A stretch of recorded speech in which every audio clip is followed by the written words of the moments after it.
In my opinion, the DualSense is the best first-party controller that's ever been made. So what if I told you there was a better version of it? This is the DualSense Edge. This is Sony's answer to Xbox's Elite controller, which has proven to be a pretty sweet option. This is the best of the best that Sony has to offer currently. And it comes in this nice little cardboard box. Oh, what else is in here? Paper. Cool, paper. The controller comes in this nice little travel case. I think that's a great idea. If you are fancy and you have a DualSense Edge, you're gonna wanna carry that around, show off to your friends. That being said, I don't know how often I'm going anywhere to play console games anymore. Split screen multiplayer is not really a thing, but when it is, you can do so in style. On the top, we have this 2.8 meter long braided cable. It has a feature that's part of this controller's most compelling use case to me that I'm actually really excited to explore. We'll talk about that later. Outside of that, you have the 4 extra domes. I believe these are different heights, right? So the controller comes with 3 complete sets of different domes, different heights. But then also the Xbox style concave ones. I've gotten used to these, so I don't imagine I'll be switching, but I'm excited to try.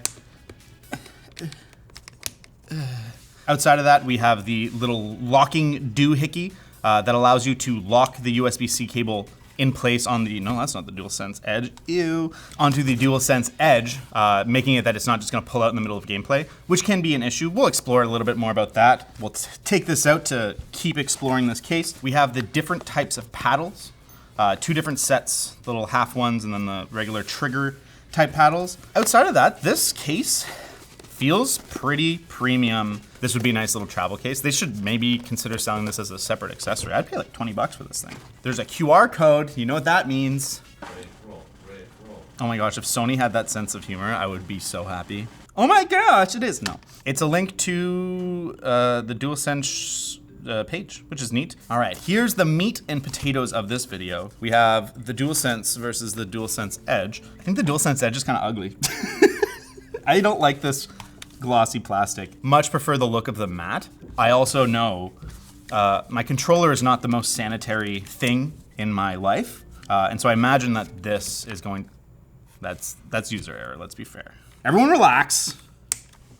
Oh, that was a good click. I really like the look of the touchpad. It has a bunch of the PlayStation symbols really small. I can feel my fingers going across it. It doesn't feel obtrusive, but it looks really premium. I like the black on white highlights. Kind of a similar visual design. I mean, it's exactly the same controller except for, you know, these little pieces. I think I like the white on white a little bit more than the black on white. Because I'm not used to looking at it, it feels almost like a third-party knockoff. The buttons look like they're made of the same plastic. They feel exactly the same. Same with the D-pad. One of the things I really like about PlayStation's controllers is that they're great all-rounder controllers. I much prefer Xbox controllers for shooters and racing games. I think those triggers, especially in the past, have been superior. I think that PlayStation has done a good job from the beginning of having strong D-pads. They're not the best. The Sega Saturn has the best, but it's a very usable D-pad. So when you're playing older games on your PlayStation, or even when you connect it to a PC, this is a really good controller for pretty much everything. At first glance, the analog sticks look like they're exactly the same, but as you can see here, these ones come off. And that's part of what makes the DualSense Edge such an appealing product, is that you can customize it, but also its repairability. The original DualSense has potentiometer analog sticks, so that means that they wear and tear as the parts inside are rubbing, and eventually you get stick drift. It hasn't been a huge issue on the DualSense like it's been on the Joy-Cons, but it's definitely still an issue and will persist to become a bigger and bigger issue as the generation goes on. On the bottom, we have these function buttons that will allow us to toggle between custom profiles or set different macros. We have the same headphone jack and accessory pins that we can use for charging. The DualSense Edge will work on your first-party PS5 charging docks. On the back, we have the trigger sliders that allow you to quickly toggle between how far the travel of the trigger will go. At the top, we have the full action, middle, middle, and the bottom, kind of hairpin trigger. If you're playing Warzone and you're pulling the trigger and you want the minimum amount of time between your brain, your finger, and the controller, making an input on screen happen, less travel is gonna be a little bit faster. Is it gonna be a material difference? I'll leave that up to you. Another thing of note is that The DualSense still has the adaptive triggers. If you don't know what that does, basically it adapts the resistance of the trigger so that you can simulate, different gun trigger pulls or pulling a bow. It'll create more resistance as you pull back. It's pretty neat, and there's been some games that have done a pretty good job. I think Returnal and Astrobot have done a pretty neat job of utilizing some of these controllers' features. But it's one of those things, especially if I'm playing competitive, I just turn them off. But it's nifty. It's nifty. I'm trying to imagine the middle of a game if I would ever switch profiles. Probably not, but I think if I was playing tons of Apex on console or something, I would have it right at the top. This feels a lot more reminiscent of the DualShocks 1 through 3. I'm glad we have the triggers now. I think it's a much more enjoyable experience, engrossing in some ways, especially when you paired with the adaptive triggers. On the back, you can see the design is a little different. On the DualSense, we have this black line to kind of, show that it's premium. But more importantly, we have the slots for the paddles. I don't play competitive games on consoles, but I can appreciate that your fingers are resting there, they might as well do something. I think there's a lot of use cases for these paddles. It's definitely a preference thing. You can use either the half paddles or the full paddles. If you don't know what they're used for a lot of competitive games, you can just remap different buttons so it's a little easier to access. So you'd be able to map something that you're using a lot on the face to the back, meaning you don't have to take your thumbs off the sticks, basically allowing you to keep aiming, stay focused on the right thing while you still perform your actions. These feel pretty good. I've used the Scuff controllers with their paddles, and I always found they felt really cheap. I think that whole controller feels really cheap. I really don't like the Scuff controllers. I think the DualSense feels very premium. It's a $70 controller, $10 more than what controllers used to cost, but it's always felt very comfortable in my hand. I'm glad they didn't drastically change the shape. My middle fingers land pretty naturally right on the triggers, while my fourth and fifth finger grasp the handles pretty tightly.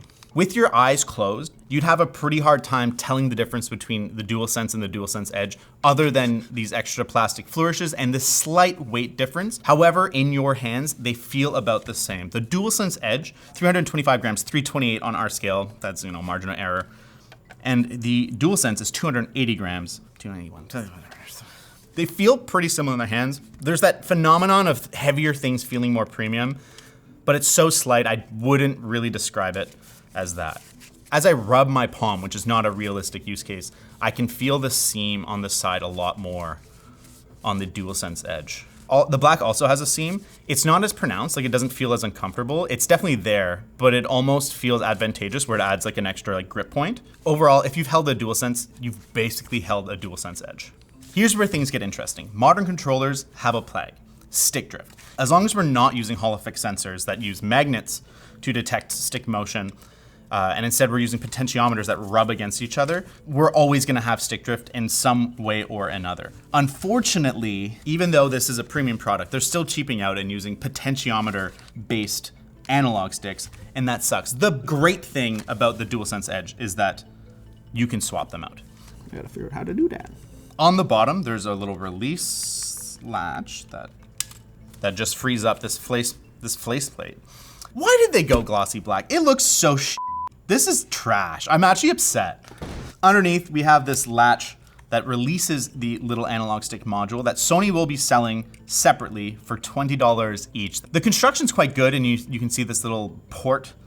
It's quite a nice little device, but it sucks that it's so expensive. GuilliKit has mentioned on their Twitter that they are intending to sell their own version of these modules with Hall effect sensors. That's pretty exciting.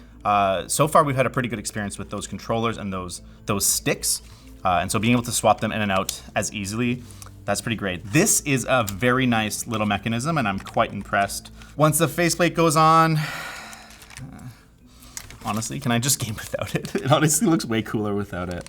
That pretty much covers the physical exploration of the device. I am so excited to get on a PS5, customize the software, and really experience it after I tell you about our sponsor, Linode.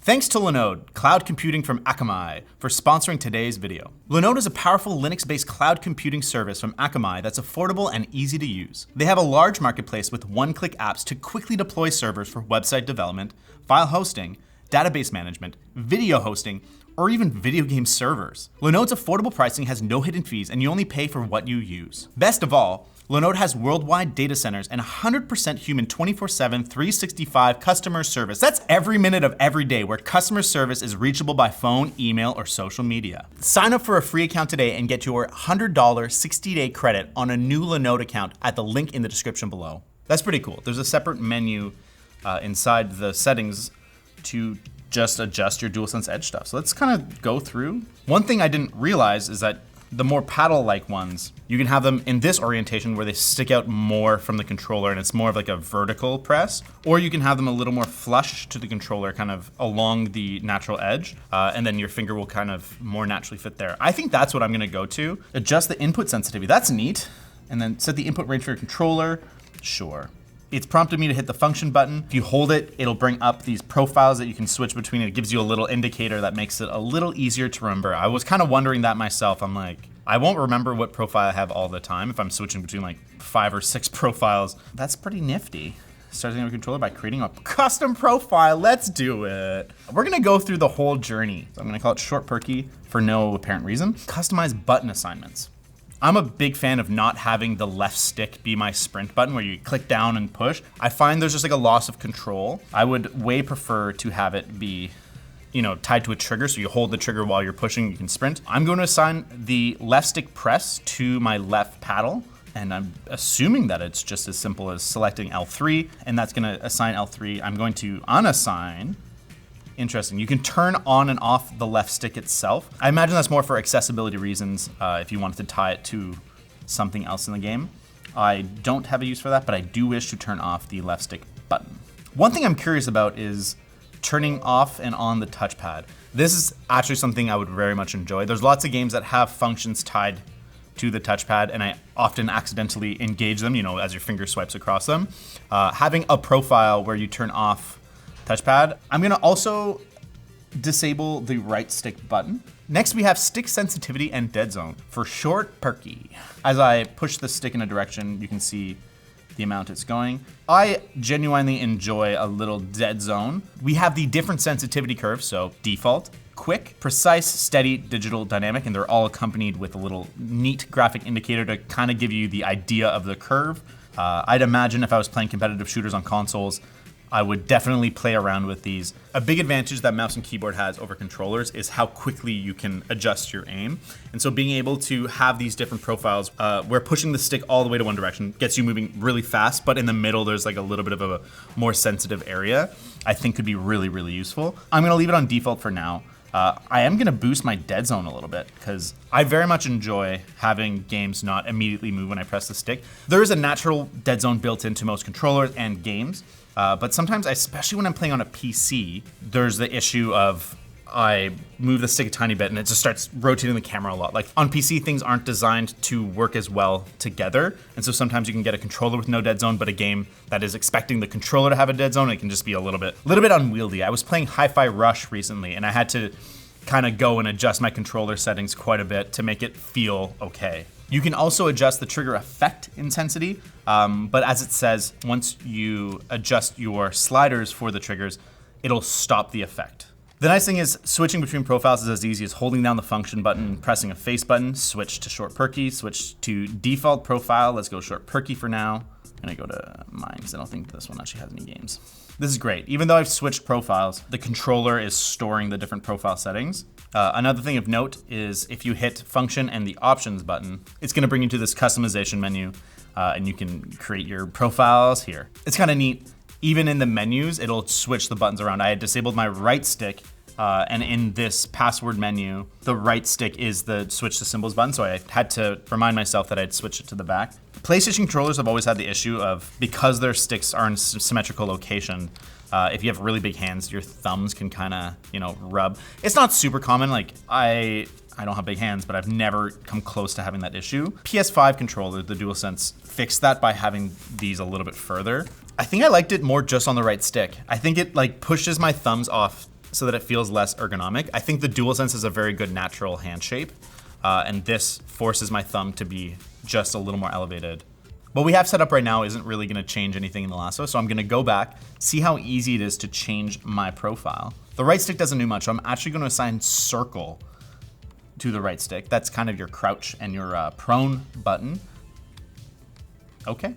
It immediately works. That's kind of neat. I imagine if you're someone that's interested in this, you like the nitty gritty of going in and changing every setting. So having it be so easy to go from game to changing your settings is very important. If you had to like leave your game or even, suspend it so you could make adjustments, that'd be a pain, because where lots of games will totally be fine just using the DualSense controls, I imagine some will be better off using some in-game customizations and some controller console level customizations. Now we're gonna try the different trigger travel settings. We have it all the way the default. This is something I'm very familiar with. I play a fair amount on my PS5. Let's go middle setting. I don't really like the feel of that. Last of Us isn't a game I probably would change my trigger settings too much on. Of the 3 settings, I personally, especially in a more narrative game, would leave the triggers on full travel. If I was playing something competitive, I don't really see the point of having the middle setting. I think I would go all the way to the top setting. It's not like the middle setting has haptic triggers or some kind of middle ground. It's still everything disabled, so I might as well take the most advantage of the shortened travel for better control. These paddles feel good. They feel premium. Way better than the Scuff controller. Screw you, Scuff. For a game like Last of Us, I would want my triggers, to have the full travel to be immersive. But if I was playing something competitive, I can definitely see the benefit of the shorter travel. PlayStation controllers, the DualShock 4 and the DualSense are both highly sought after controllers for a variety of applications. They are good for like reliability and input latency. And like I said, their button configuration and the button quality is good for a variety of different genres. However, if I was playing games competitively, wired controllers are the best. And there hasn't been a first-party Sony wired controller since the PS2 era. The PS3, to my knowledge, didn't have a wired first-party controller, and the DualShock 4 has not. And so this is the first one. Basically, you take the wire, you put it in there, close it up. There's a little toggle here from unlock to lock. You push it in, and then you slide it to lock. It clicks, and it's pretty solid. That's pretty good. With the DualShock and the DualSense, you can run them in wired mode and actually transmits the data through the wire. It's not just power. Although it made almost no difference and my skill level was always the barrier, I liked knowing that was true. So this is just kind of a perfection of that idea. Even if you get upset, you yank on the cable. It's pretty solid in there. I don't like doing that because it's an expensive thing. I don't want to like damage it, but that feels pretty friggin' solid. This is a pretty nifty engineering design. It means that the top isn't a whole like mechanism, it's just 2 holes. Although I bet those get gunked up real quick. Although I guess if you're like dipping your thing in cheese dip, don't do that. And having it plugged in is kind of ideal because what was the biggest weakness of the regular DualSense is the even bigger downfall of the DualSense Edge. This battery in this bad boy, this much more expensive bad boy, is almost 30% smaller than this. This is 1560 milliamps and this is 1050 milliamps. Sony claimed that this is 12 to 15 hours. That's total BS. I get tops 8 hours, realistically like 5, 6. And so I just plug this in every single game session. And they claim this is 5 to 10 hours, so that's gonna be even less. Outlets are claiming around 5 hours, but as the battery degrades, that's just a pain in the butt. I think it's a huge missed opportunity to have the pro version of this controller not have a bigger battery, not have an interchangeable battery, not have some way for this to be a way better user experience. That is not enough battery life, and Sony really has to figure out some better system because their controllers are awesome and all these extra features are nifty, like having a built-in mic and speaker, having these like cool LEDs, having accessory docks and stuff. Those are cool. But it sucks that I have to charge my controller in every single time. And I do that, but there's other people in my house that don't. So sometimes I pick up my controller and it's dead. And then I have to spend like a few minutes either like 3 feet away from my console because that's how long my cable is to play it, or, just wait. And I don't want to wait. I don't have time to wait. This solves a few of those issues. You get like a 3-meter cable. That's cool. You can play with it wired. But it doesn't solve all of that. And I think that's a huge downfall in a controller that is better in every way, essentially, to the DualSense, to have this one major flaw. But is it enough to warrant having it be almost triple the price? The original DualSense is $70. This is $200. Big pluses, I think the switchable analog sticks are great. I think the extra customization and the software for the right people is a huge, huge, huge deal. Having this wired mechanism, that's pretty nifty. But I really don't think it's worth $200. I don't feel like it's that much more premium. I don't think it looks better. I really hate this stupid plastic finish. I have a hard time justifying the upgrade from a DualSense to a DualSense Edge. Just like it's harder to justify the DualSense Edge in the light of the Xbox Elite controller. It has the 4 back paddles, it has the switchable D-pads. I think the Xbox Elite feels much more premium than the base one. It also has a 40-hour battery. It's not apples to apples. The DualSense has so many more little stupid features that are nifty, but aren't that important to me, and having a 40-hour battery would be really nice. Thanks for watching the Short Circuit. If you like fancy controllers, why not check out Linus's unboxing of the Elite Series 2 controller? Bye. Bye.